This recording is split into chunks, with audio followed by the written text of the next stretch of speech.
En Afrique, plus de 645 millions de personnes n'ont pas accès à l'électricité, 43% de la population selon le rapport de 2023 de la Banque mondiale. Pour améliorer l'accès à l'énergie sur le continent, l'Alliance solaire internationale a appelé l'Union européenne à une meilleure coopération afin de mieux déployer la technologie photovoltaïque.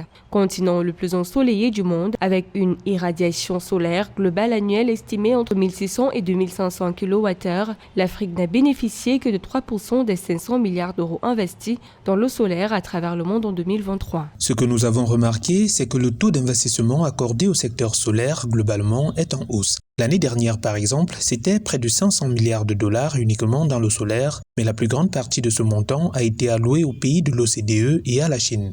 Le continent africain n'a reçu que 3% de ce financement, ce qui est très peu, alors que la région avec la meilleure irradiation solaire, c'est la région avec la plus grande demande en termes d'électricité. Pourquoi l'argent ne va pas en Afrique? C'est la question qui nous perturbe.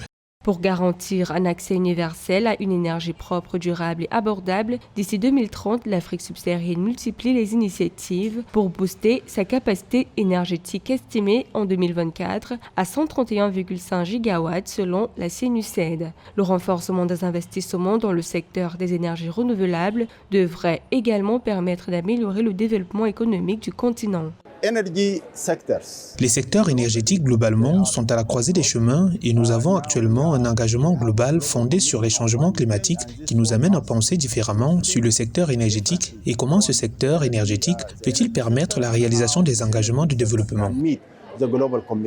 Soulignant que l'objectif de l'Alliance solaire internationale vise le déploiement rapide et massif du solaire dans le monde. Rappelons toutefois que l'Alliance solaire internationale a déjà mené des projets d'électrification en Somalie, en Éthiopie et est actuellement engagée dans des projets dans d'autres pays africains tels que le Togo, le Djibouti, Madagascar et le Sénégal afin de réduire les coûts de l'énergie et d'améliorer la qualité de vie des populations.